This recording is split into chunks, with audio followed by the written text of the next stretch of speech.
Hi, everyone. Thank you for tuning in to our podcast today. These podcasts are brought to you in part by our sponsors, who really truly are what make these podcasts possible every week. O'Fallon Nutrition is a company that I've worked with for over 15 years. They're independently owned and operated, located here in O'Fallon, Missouri, right off of Highway K and Mexico Road. I call this place the Whole Foods of St. Charles County, but even if you are not located on this side of the river, it is still worth the drive.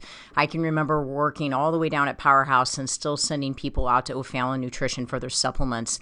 They are more than a supplement company. You can get grass-fed beef, salad dressing, seasoning for your cooking, hair care products, makeup, deodorant, toothpaste, essential oils, and all the vitamins and minerals that you can think of.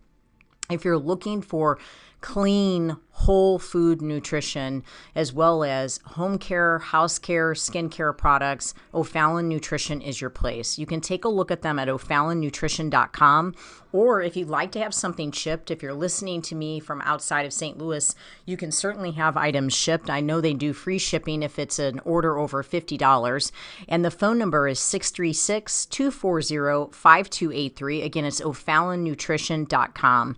As well as if preparing your food on a weekly basis is your primary excuse for why you're not able to stay on a good, clean eating program, which is something that I hear very regularly from my clients, I would ask you to please take the time to check out Pure Plates. It's pureplatesstl.com. They are a phenomenal place. We get our food from there during the week. They deliver to our Integrity location. They will deliver to your house.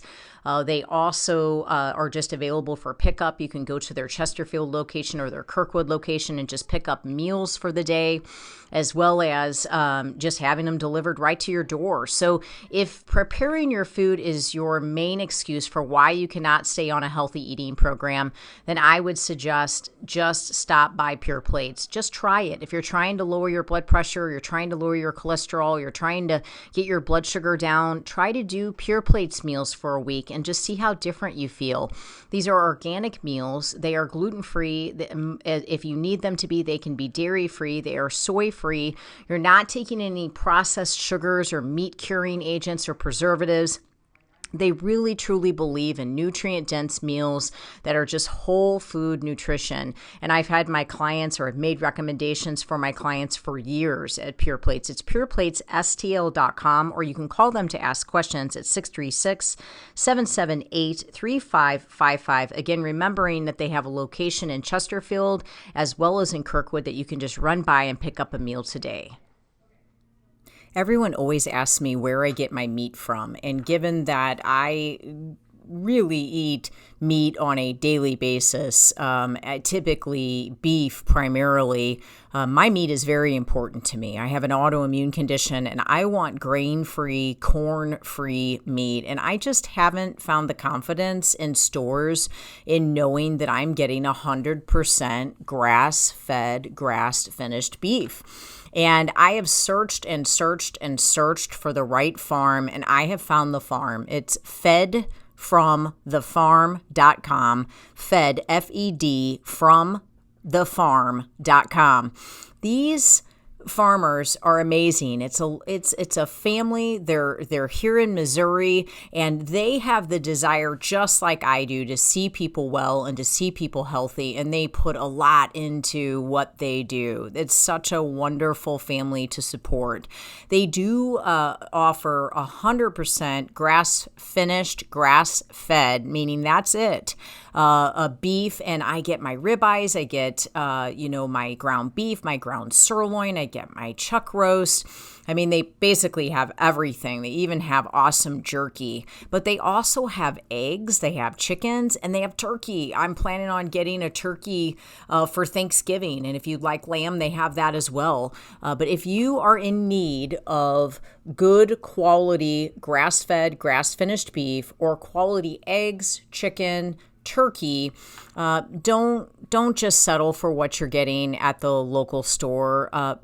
to go out on the internet and check out Fed from the Farm. That you can arrange a pickup or you can have it delivered to your home. And I can guarantee you're going to taste the difference. For me, my health actually depends on it. So I really thank God to have found such a great farmer. Fedfromthefarm.com. I hope it blesses you.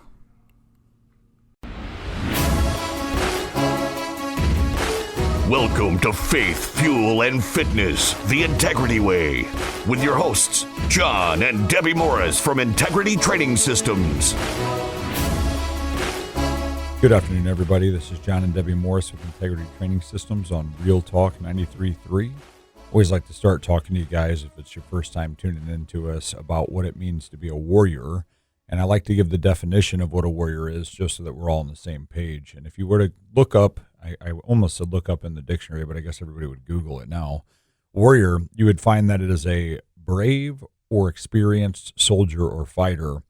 And a lot of people don't feel much like a warrior anymore. Like I feel like we live in such a world. It's kind of interesting. Our world, in my opinion, is far more conflictual than it's ever been. However, people don't feel like they're a warrior. So it's like, how are we fighting so much? But you may not be brave and you may not be a soldier, but I guarantee you that you are experienced and you're a fighter. You've survived something in your life. Therefore, you have fought it and you've been experienced in it. And that makes you a warrior. And a lot of people are walking around feeling like they can't take on daily life. I mean, I can't tell you how many people I talk to that I'm anxious, I have anxiety, or well, I have to take medication because I'm just for my anxiety.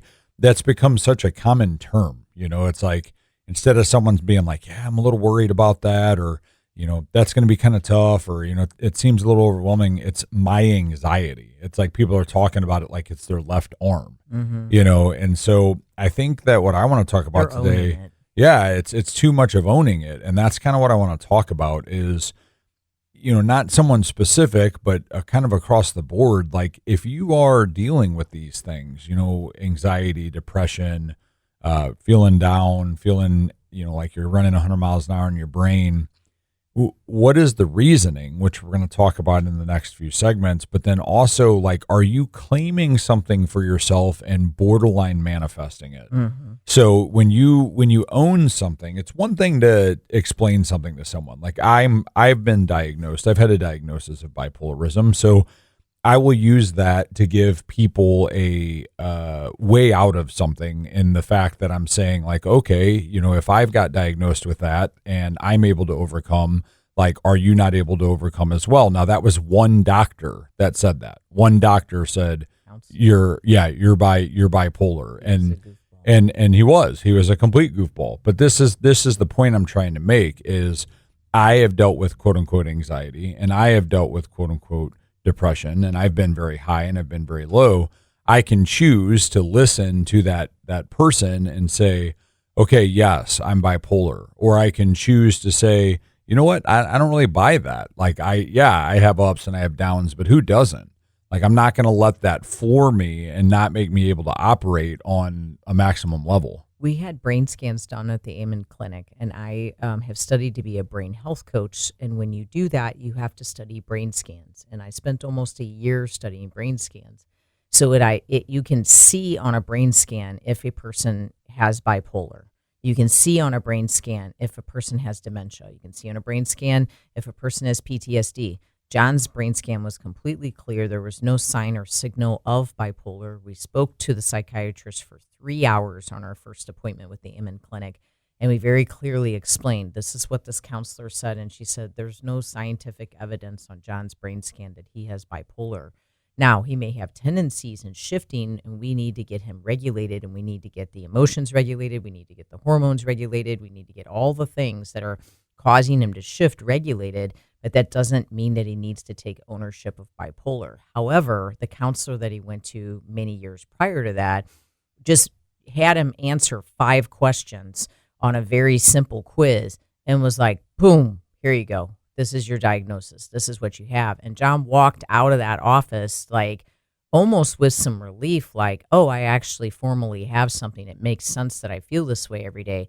And it took years to try to find a doctor that would disprove that and get him on the right medications, get them on the right foods, all the right things. But it's so easy to take ownership of a disease that you literally may not even have, just for that simple reason. And John has fought his way like a warrior out of that diagnosis and basically rebuked it and put it under his feet and just decided, I'm not living that. Yeah, I mean, I think what the Amen Clinic showed me was what was actually wrong with my brain had actually come from things that had occurred in my life. And so everybody deals with that too. Traumatic You know, brain they were injury. able to show traumatic brain injuries on there. They were able to show rippling from alcoholism. They were able to show, I didn't even know that PTSD had a physiological effect on the brain. I thought it was going to be kind of like a neurological misfiring or perhaps just a memory, but Psychological. there was actually a burn in the brain. Like they could show you, like, this is where your brain misfires when it comes to specific sounds potentially, or, you know, just things that will cause you to have a memory of something negative. And, you know, anybody can have PTSD. I actually hate that terminology, post-traumatic stress disorder, because at the end of the day, like, if you've been through something very traumatic, which a lot of people in today's day have, then you're capable of having that. But like claiming ownership of that, like Deb says, it can almost give you relief, but that's not the relief you want, because when you own that, you don't get stronger from it. So what you have to do is think what I just said. Everybody has some form of post-trauma. What am I going to do to deal with it? Yeah, there was a devotional I was reading the other day, and the title of it is Brave. And in that devotional, I was very disappointed. There was a section where she said, finally, after my entire life of fighting weight loss and fighting the inability to lose weight, I was given the diagnosis of PCOS. And it was like her shoulders fell down and she finally rested on, now I have a reason why I have never been able to lose weight. I can just rest in this PCOS and just know that's the reason why I can't lose weight. Okay, great. Why do you have PCOS? What caused the PCOS? What's at the root of the PCOS? What keeps breeding the PCOS? Why isn't your doctor talking to you about that? And why isn't your doctor trying to tell you that you don't have to have PCOS for the rest of your life? Things that like that, you don't want to stay settled in it. That's when you do want to warrior up. That's when you do want to armor up and you want to say, I'm getting through this. And if it's a diagnosis that there's just absolutely no cure for, I have an autoimmune disease. No one's given me any indication that it's ever going to go away, but I don't live in it. I don't rest in it. I don't stay stuck in it. I don't even really think about it most days. I just know what I can do and what I can't do. And I push those limitations a lot, but I'm also not irresponsible with those. The other day I was thinking about creating a post on things I've learned from doing 75 Hard. And I'm not finished with it. I'm on day 62. And I was like, I'm just going to create a summary so that people can learn from the experience. And the first thing I'm going to put down is to never wear no-show socks because I bled through one of my shoes. But the second thing I'm going to put is just that you expect that there's this easy day coming or that there's this relief coming. You're building a business and you're working it and you're working it and you're working it and you're thinking the ease is coming. The day is going to come where it's just going to be so much easier. Or you're raising a child, or you're going through struggles in a relationship, or you're being challenged at your job and you're looking for the path to basically ease. Like, when is the easy road coming? And so second bullet on my things I've learned from 75 Hard is, in my personal opinion, life is hard, and I don't see it getting any easier. 75 Hard just equipped me to be even more of a warrior, more mentally strong, and I plan to live 75 Hard for the rest of my life. I don't plan to ever stop it.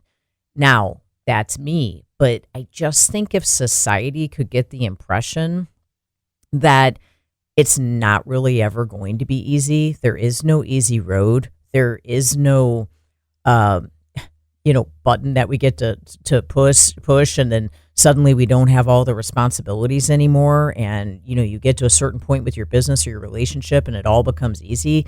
It just doesn't. It really doesn't. And if we spent more time trying to strengthen ourselves mentally, which I really appreciated through 75 Hard, and trying to strengthen ourselves spiritually, which I really appreciate through the Bible and through my pastor and just all the mentors that I have.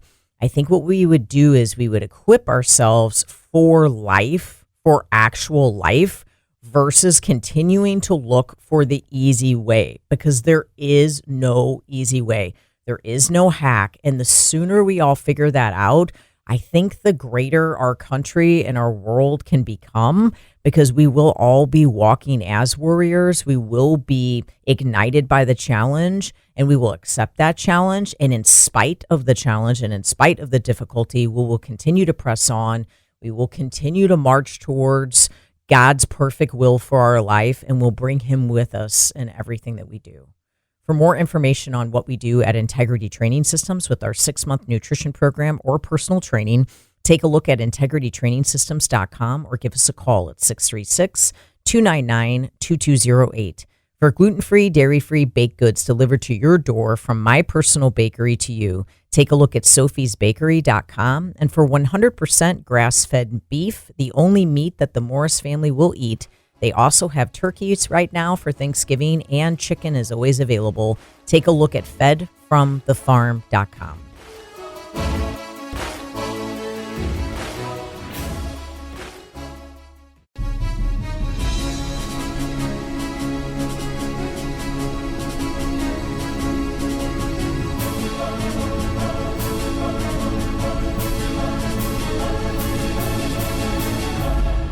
Welcome back, everybody. John and Debbie Morris with Integrity Training Systems on Real Talk 93.3. Just got done talking to you about what it means to be a warrior.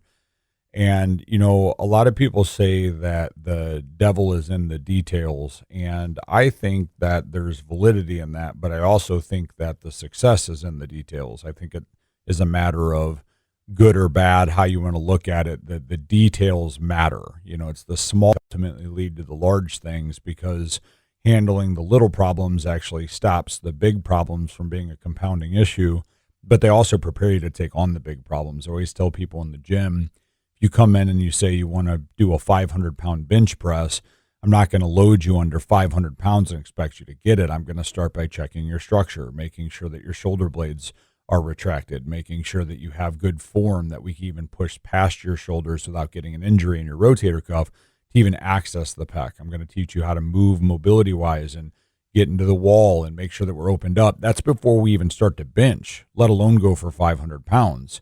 So if you're not paying attention to the details, you're not paying attention to the small things, you're definitely not going to be prepared for the big. And so we're going to talk a little bit about the small decisions you make on a daily basis to remain unhealthy.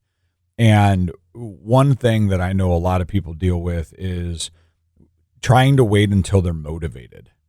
Well, I'm here to tell you the chance of you being motivated is actually pretty low, because what happens is you're going to sit around and think like, one day I'm going to enjoy doing this. I want to be able to do this. And I get clients that are like, man, I wish I was just as motivated as you. And I'm like, oh, so what you're saying is you wish that you weren't motivated.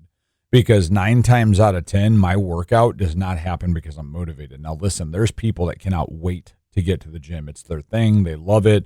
They're fired up, and I'm jealous of that. I really wish I had that as well, but motivation is not why I work out. Discipline is, and discipline is in place because of my why. So waiting until you're motivated is definitely a bad decision, you know, because when you have motivation, it's kind of like the butterflies that you get in a relationship, and sometimes those butterflies are going to go away, and it's going to require a little bit of work. Absolutely. I mean, I just think you have to do it anyways. I mean, rather you feel like doing it or not, sorry, when it comes to exercise, when it comes to preparing your food, when it comes to going to the grocery store, you have to do it anyways. If you're making a decision to continue to say, I don't have the time, I don't feel like it, I need someone to help me to get motivated, you don't want to hire someone to help you to get motivated. You want to hire someone to lead you. You want to hire someone to instruct you. You want to hire someone to impress discipline on you and to help you to create patterns and habits of discipline that you stick with for the rest of your life, no matter how hard it gets. That's what truly makes you successful and what's going to make you healthy and what's going to make you a warrior indeed. Another thing that we do, small decisions you can make to remain unhealthy, is listening to someone unhealthy about anything to do with health. You know, a lot of times what we'll get clients that'll come in like, yeah, it's just so hard. You know, I have these friends and these family members and I get around them and I get tempted and they tell me like, you're doing so good. It's only one beer. You're doing so great. It's only one bag of chips. You know, it's only one pizza. You know, you can't have one, like you can't enjoy yourself. And it's like, well, there's a reason that they're unhealthy. And it's a lot easier to be drugged down than picked up. Just imagine the same conversation. I love flipping the script on people. Why is it okay for that person to sit there and be like, oh, come on, you can't just have pizza? When I'm telling you, without a doubt, if you were to turn that around and be like, are you really going to have pizza? Do you really think that's the best option for you while you're sitting at the same table? How well do you think that's going to go? I mean, do you think that person's going to be like, no, it's okay. I really like to eat pizza and be unhealthy. I mean, maybe, but a lot of times there's offense in that. But it's just hilarious that the other direction, it's like that person is borderline embarrassed by trying to eat well, trying to better themselves. So that's the second thing you can definitely do wrong is listen to someone else who is not trying to go to the same place you're trying to go with your health and wellness. And I really think it even goes beyond that if you want to get real deep with life about how they got to where they are, because you're not trying to go there. And continuing to spend time around people that are unhealthy. I mean, John and I really have a very small circle of people. We just don't want to hang out in bars. We're not going to hang out around a lot of drinking. We're not going to hang out around a lot of smoking. You know, we go to festivals, and we went to a festival this weekend, and we both got in the car and we had spiking headaches because there are people smoking, there are people smoking weed, there are people doing the vaping. And I mean, literally we got in the car and we're like, I mean, our heads are killing us because we're not used to being around all that stuff. And this was an outdoor festival and it was a wonderful time and we were so glad to be there. But if you continue to hang around unhealthy people, it will rub off on you. And your tendency is simply going to be to not remain healthy or to not remain focused. And on a weekday, you're going to end up falling. I mean, I've watched this with couples when I've worked with them together. You know, one couple you can tell is really kind of leading the pack. Like they're really trying to keep, you know, the family healthy, right? And the other one is kind of following. But then that leader starts to have a bad day. Maybe they have a tragedy or they have something happen at work, and the other spouse is kind of like not picking up the slack to try to keep the leader motivated. And the next thing you know, they're back into eating bad again because that leader just couldn't keep it strong. You need people that you look up to in your life. You need people that are doing it better than you. We have a couple that we're really close friends with, and we went out to dinner with them months ago, back in May. One dinner inspired me to start to do the unrequired program that he does. I created a program called The Last Mile. I've done that workout every day since May. I mean, there's been a lot of days, over 100 days that I've been doing this workout. My body is changing, but my mind is changing because of it. This was because of one dinner. I was inspired by one person's life. That person challenged me. They challenged me professionally because they're taking their business to another level. We need people like that in our life. We need to be following after people like that. I know not everyone you spend time around is going to be healthy. I get it. Not everyone you spend time around is going to be positive. But if you find yourself always in that group, you'd be better off alone for a little while until God provides you with the different group, because you're going to keep fighting an uphill battle because those are your influencers.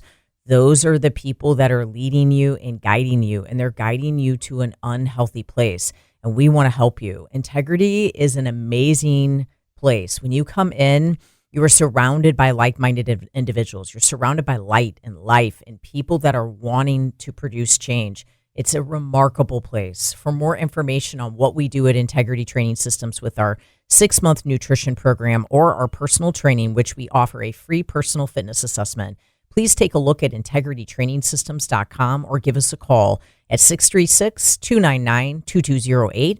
For gluten-free, dairy-free, healthy baked goods from my personal bakery delivered to you, take a look at sophiesbakery.com. And for 100% grass-fed beef, the only meat that the Morris family will eat, including chicken and turkeys right now for Thanksgiving, take a look at fedfromthefarm.com.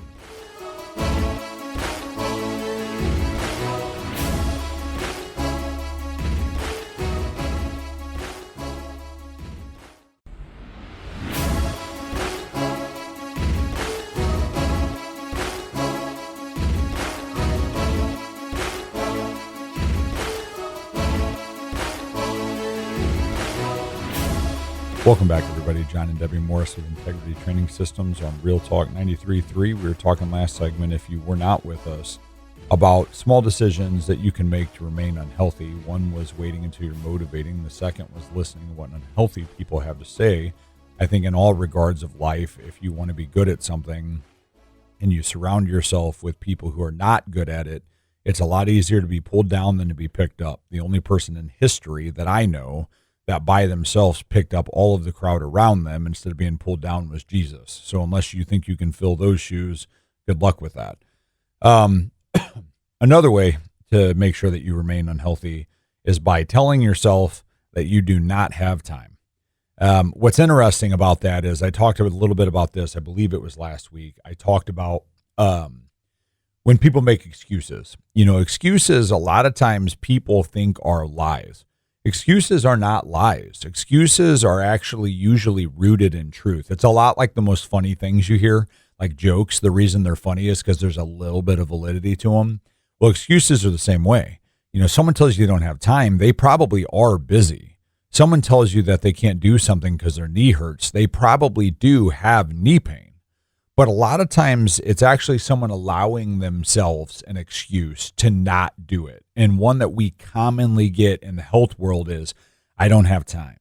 And so when you tell somebody something like this, what you have to understand is usually who you're actually trying to convince and tell is yourself. Because most times when you tell someone you don't have time, all they hear is, well, you think you're busy. You've got time. You know, any excuse. Well, you think that's that, but this is how it actually is. Think about yourself. Just take a moment.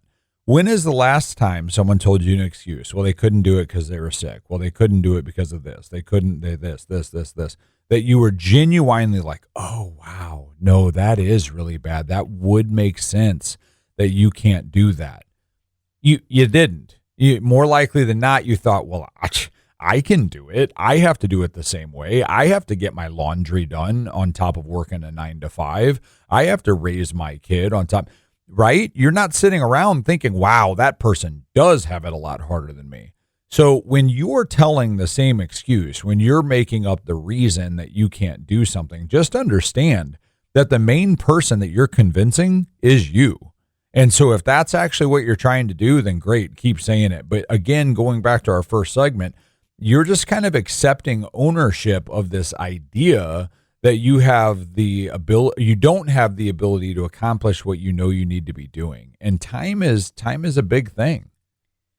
Time is a major thing. I think time is more important than money, right? Right. I mean, if you have time, you can make more money. You know what I mean? That's what you want to do. And that's the thing is, you know, work-life balance is very talked about now. Right, exactly. But the thing is that when it comes to being healthy, if your excuse is always, I don't have time, I personally don't have any type of sympathy for that, because you will find the time.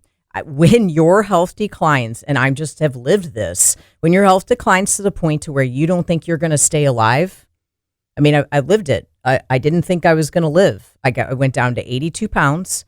I went all the way up to 150 pounds. They couldn't figure out what was wrong with me. 22 doctors later, I have an autoimmune disease. When your health is that bad, you find the time, because every other part of your life is now impacted because of your health, right? If you want to make it a priority, you will make it a priority. You will find the time. You know, we had an extremely busy day yesterday, and I woke up, even though I stayed up until midnight getting us prepared for the day yesterday, I woke up in the 5 o'clock hour and I got my walk in. I got myself ready, and then I got my workout in. I sat in my closet and I worked out. I did my workout because I want to keep the commitment to myself. Because if I stop keeping the commitments to myself, then I'm going to fall apart. I'm going to stop keeping commitments to everything, right? But you either are going to make the time for something, or you're just going to continue to make excuses that you don't have the time, and then you're going to continue to stay unhealthy. Well, and the thing about being healthy is that you actually give yourself more time. You know, if Absolutely. you think about You're more walking efficient. around feeling fatigued and exhausted and sluggish and slow, you're not operating at your maximum capacity. So, you know, when you actually take the time to meal prep and have your food and work out and pay attention to your recovery and have the right supplements, you know, I talk to people regularly that will tell me that they just haven't slept, you know, like, last night was so bad. I didn't get a lot of sleep. And it's like, oh man, I hate to hear that. I'm really sorry. Well, I don't walk around talking about how much I sleep. And I'll tell you right now, because it's for the sake of what we're talking about, it isn't much. You know, I get up and I go to work at 5 a.m. and I don't leave our gym usually until at least 8:30. So by the time I get home, it's 9 o'clock. What does that mean? That means from the time I walk in my house to the time I leave my house is 7.5 hours. I have to take a shower. I have to walk my dogs. I have to see my wife. I have to get my food ready for the next day. All of the things we all have to do. That's the window I have to do it in. And so if you're telling yourself you don't have time or you didn't sleep, and, you know, nothing against working 9 to 5, but you're getting home at 5:30 o'clock in the night and you're not leaving your house until 8:30, you've got some time. Like, you got to figure Way more out. time. We would love that kind of time. You got to. We would be so productive. Right.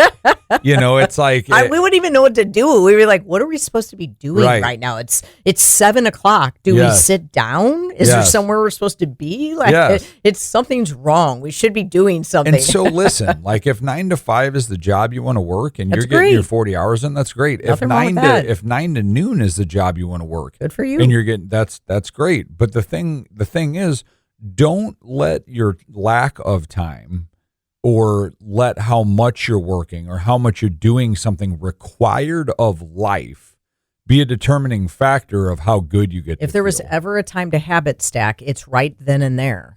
Okay, I'm going to walk for 10 minutes after every meal instead of taking an hour to work out every day because I haven't figured out how to incorporate that hour. I'm going to walk for 10 minutes after every meal I have that day. Great way to habit stack, okay? If I want to start exercising, but I don't really have the time, I'm going to keep dumbbells in my bathroom. And as my shower is warming up and as my bath is warming up and as I'm putting my makeup on, as I'm blow drying my hair, I'm going to use bands. I'm going to use dumbbells. I did that for an entire year one time and my muscles stayed tight. That was the only place I worked out, was in my kitchen and in my master bathroom. Keep bands in your kitchen while stuff's cooking on the cooktop. Get some curls in, get some shoulder presses in, get some side raises in. Commit to doing 10 minutes of weight training every single day. That's phenomenal habit stacking. Get to the grocery store. Prepare one of your meals for the week. Just know that lunch will always be out and I can make clean choices, but I'm going to prepare dinner for the entire week. So instead of being overwhelmed by pre-preparing breakfast, lunch, and dinner, just prepare one meal. Order Pure Plates for lunch every single day. Order Fit Flavors. Order Factor meals. Order all the different types of meals that are out there. Eat Fit Go. There's so many different types. Get all of them. And then you don't have to worry about any of your meals. Okay? But start small. Start with one meal that you prepare that you go to the store for. Another small decision you can make to remain unhealthy is expect baby steps to get you there. I hate. Oh, that's funny. I didn't even know that was the next one. Yeah. I hate baby steps. And here's why. Okay. Everybody talks about wanting to take baby steps. You know what baby steps are to me? That's trying to run a race real slow. Way to tell me how lazy you are. Oh, John, that's terrible. What if I don't have time for all this? Well, we just talked about it.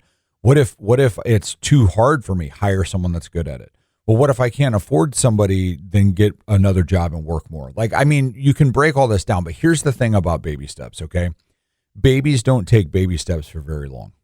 And this is the problem. Once they start stepping, they're running. If we actually want to talk about using baby steps, the reason the terminology even exists is because what they're saying is, well, baby steps to get it started, to get it going there. Most people that baby step never stop baby stepping, and that's the problem. When you start crawling and then the baby starts to step, the next thing that baby wants to do out of the gate is run. When they're taking baby steps, what do? They almost always face plant or they fall back on their butt because they're trying to go faster. So if you're entering into something saying, I'm just going to take baby steps to get myself through this, it's not going to be efficient. It's not going to work. And I always explain it to people like driving a wedge in.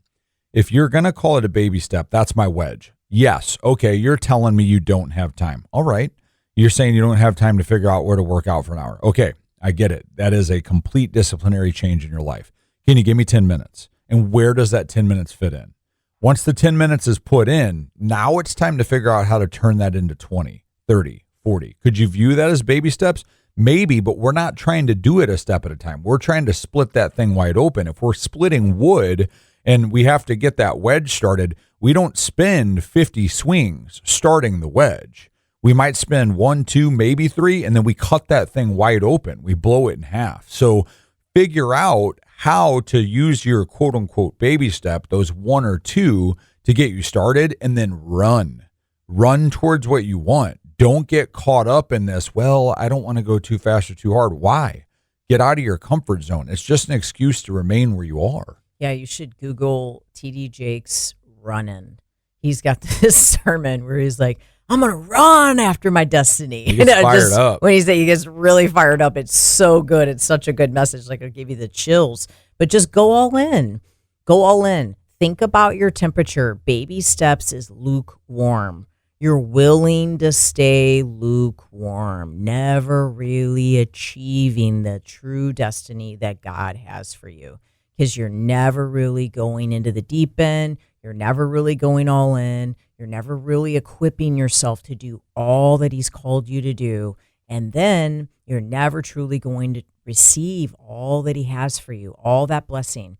And you know what I think? I think the enemy has a foothold on you, and he's using food as a tool and a technique to really just fog you and bog you down, make you tired, make you think you don't have enough time, make you think that you have a disease, make you think that you're stuck with that disease.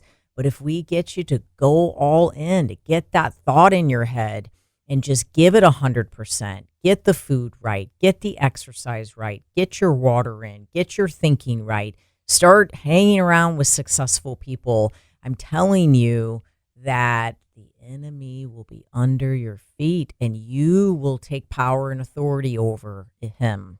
You will take power and authority over him. And you have the ability to do that. But if I can give you any advice, it is just simply go all in. Give it 100%. Mess up as many times as you need to. Get back on the horse. Get back on the horse every single day. One healthy meal is your next step to getting back on the horse. Who cares if you make mistakes? You'll get back on track. Don't worry about it, okay? You can't stay stuck in that, but just give it 100% and you will reap what you sow from that.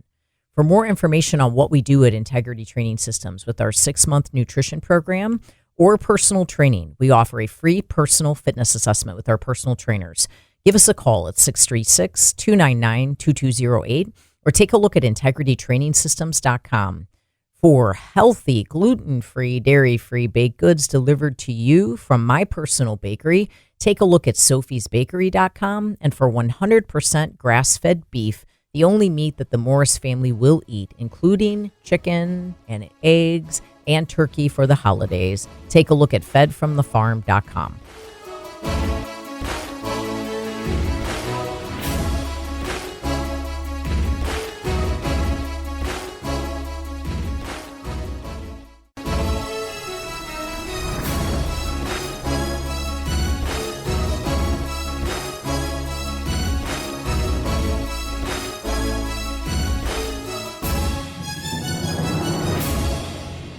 Welcome back, everybody. John and Debbie Morris with Integrity Training Systems on Real Talk 93.3. We've been spending this show talking to you about the small decisions you can make to remain unhealthy. And honestly, you could really probably apply it to being unsuccessful in life if you just open it up and start adding all of the other types of things that you need to be working your way through. But Deb touched a little bit on this towards the end of the last segment, and that was if you fail to get back up and try again. And this is one that's very common amongst people, is they fail and then they don't, not only do they not try to do what they were trying again, they don't try anything again. They just accept that failure. It's like, well, I guess I can't be healthy then because that didn't work out for me. No, it's time to go pursue something else. Maybe that wasn't right for you. I would say probably try it at least another time and then fall out. Just make sure that you didn't fail by not accomplishing it the way it needed to be accomplished. But if that isn't truly the right path for you, then try a different path. And that's actually what our job exists for, So if you're struggling to figure it out on your own, hire somebody, whether it's us or someone else, just hire somebody. Like, I can't work on engines on cars. I don't know how to do that. So I'm not going to just dive in and think I can, I'm going to go hire a professional to help me with my engine. It's fascinating how many people in our industry, though, or not in our industry, think they know it. Like, it's hilarious to me. I'll talk to guys all the time. My only jobs that I've ever had, what I would consider professionally, I mean, I've been a retail manager, but like that was early in life. My professional jobs was I fought, I was a cop, and I own a gym in the fitness industry. For whatever reason, people think they can do all three of those. Everybody thinks they know how to fight. You get these guys like, oh man, no, I don't have any formal training, but when I see red, bro, I just get in there and I get it done. And it's like, no, I don't think you probably do. And then law enforcement. Oh, I get it. I pay the salary of those people, and I understand the law, and I know my rights on this. I know that. Like, well, maybe you've researched it, but I'm willing to bet probably not. And you probably don't actually know what the best thing to do in that situation is, because you've never been challenged by the situation. You've only Monday morning quarterbacked it. And then the fitness industry, everybody wants to tell you, well, I know what I need to do. Like, do you? Like, you actually do know what you need to eat? You actually, like, that's a funny statement, because if you know what you're supposed to do, then I'm looking at you even differently now. Because if you look at me and you say you have ignorance, you don't actually know, but you're not pursuing it, that's one thing. But if you look at me and you tell me you know what you need to do, but you're not doing it, yikes. I mean, that just kind of screams laziness or inability to do what you are telling me. Or you need imbalance. to do. It screams imbalance, because you may know what to do, but you just feel like you can't do it. And I think that is because you're imbalanced. You're continuing to do the wrong thing. It has your brain thrown off. It's causing you to crave in ways that you can't stop. You've created a bad gut microbiome, so you have excess bacteria, excess yeast. That's causing more cravings. Your neurotransmitters are thrown off. You are imbalanced, and you do then at that point need to hire someone. When someone says, I know what to do, I just don't do it, they are actually the number one person that needs to hire someone, because you are physiologically imbalanced. It is not just laziness. It is not just bad decisions. I'm sure that is very much part of it, but you need someone to restructure your blood sugar. You need someone to realign your nutrients and make sure you're being nourished and make sure you're being balanced, so that you can have a fighting chance at doing what you know you need to be doing. You need someone to pull you out of the ditch and get you back on the road again. That is the exact person that needs someone, is someone that says that. Well, we're talking about two different people here. You're talking about someone that's saying it and they're looping in that. And I'm talking about someone who's saying it just for the sake of not having to get assistance. Yes. And that's their way of basically saying, I don't want to do that. Yeah, and if I go talk to someone who tells me how to do it, then I don't really have an excuse. So I'm going to say I do know how to do it, and then I'm just not doing it. Right. And that leads me to the next small decision you can make to remain unhealthy, and that's blame someone else for your mistakes instead of blaming yourself or the lack of discipline that you have. If you're talking about, well, I just wasn't raised to know how to do that. Okay, well, learn it now. My support at home isn't there. That is hard. Like, I'm not saying that that's not a valid excuse, but it isn't a reason to fail. You still have to step through that. Well, I have kids and my kids don't want to eat healthy. That's actually a reason even more so that you should do it. Getting on top of your kids' health so that you can give them a better life should ensure that you're healthier than if you don't have children. I mean, my daughter is 12 now, and I was talking to her last week, and she said something to the effect of, when I grow up, I'm going to be stronger, and I can't remember what the other thing she said, stronger than you, and I'm going to be more successful than you, or something like that. She was joking around like, when I grow up, I'm going to be stronger and bigger, whatever it was. And I was like, good. I hope you are. Like, that's actually my job.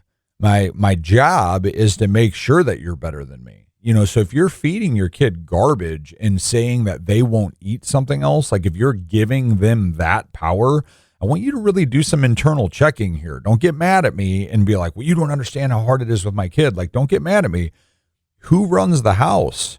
Take a look inside. Like, what power are you giving them right now that you're taking away from them 20 years from now when they have a heart attack? What power are you giving them? And who are you really doing it for? Are you doing it because, well, you don't understand how hard it is with them? Or are you doing it because you don't feel like fighting? Is it easier for you to sit back? Yeah. Like, who's getting the break right now?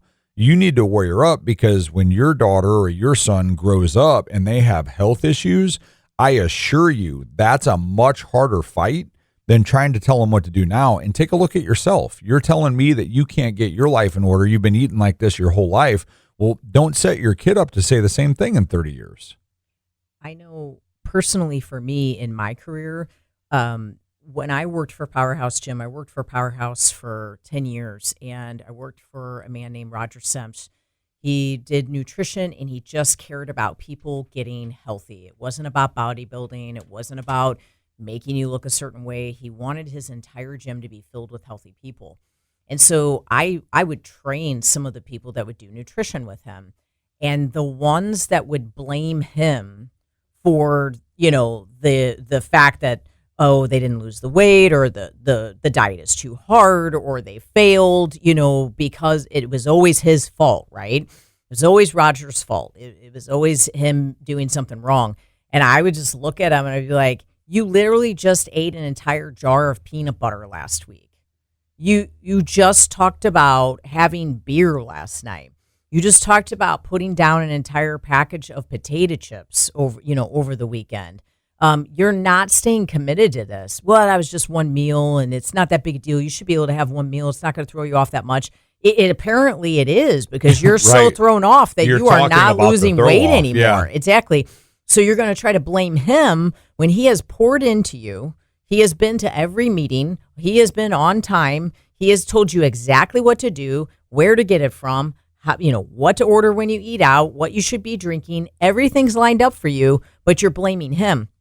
And in any experience in the fitness industry that I've been in where someone is blaming someone else, those are always the people that never did it right. They never did it 100%. And they're always looking for some kind of way out or some kind of coverage so that people don't find out how poorly they actually did on their food and following the actual plan. Well, this is what the discipline equals health freedom and wellness community is actually trying to sell you now. If you've been on Instagram, Facebook, the TikTokies, all of these things, then you are seeing these programs like Get Fit in 90, Get Fit on having Pop-Tarts when you want to, Get Fit and still not give up your cereal. Like, these are buzzes, man. Like, they're trying to get you to buy into something because they know that you are where you are because of what you've done. So they're trying to give you a taste or a piece of what you've done, and they're selling you staying in your comfort zone while telling you you're going to get out of your comfort zone and go where you want to go. Like, do you hear how that doesn't make sense? So this is why you've bought 987 of these programs, and the machines are sitting in your basement. The DVDs, I know there's not DVDs anymore, but those are laying around your house, and you've gotten nowhere, but you keep chasing this plan that's telling you it's this easy thing.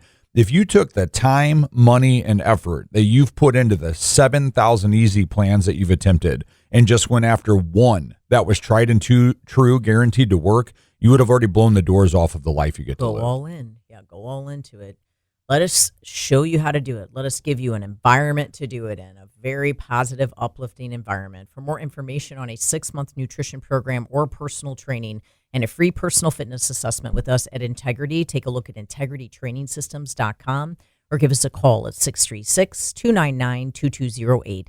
For gluten-free, dairy-free baked goods delivered to your door from my personal bakery, take a look at sophiesbakery.com. And for 100% grass-fed beef, take a look at fedfromthefarm.com. Thank you so much for listening, and God bless you.